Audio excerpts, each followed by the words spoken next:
Lama aku live.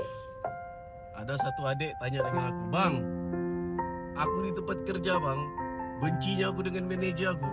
Selalu dia cari kesalahan aku. Macam mana nih bang?" Dia manajer, kerja dia memang cari salah. Kerja dia dek, memang cari salah dek. Dan dunia makan gaji memang begitu. Kau kena faham kerja manajer macam mana. Dia akan cari di mana salah kau dan dia akan perbaiki dek. Dia akan perbetulkan. Memang kerja manajer begitu dek. Satu hari nanti kau jadi manajer, kau akan faham.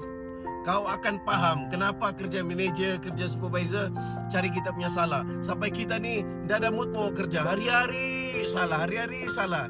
Persoalannya di sini dek. Kalau kau hari-hari salah, berarti kau tidak fokus dengan kau punya kerja.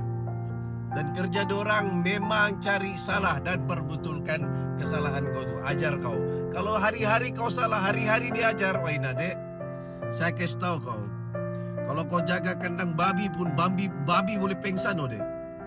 Kalau hari-hari kau diajar, hari-hari juga salah. Tak payah kau stres. Tak payah kau stres. Memang kalau makan gaji, kita kerja setengah mati, bos tidur mati. Kau pelan-pelan lah dek, kau pelan-pelan.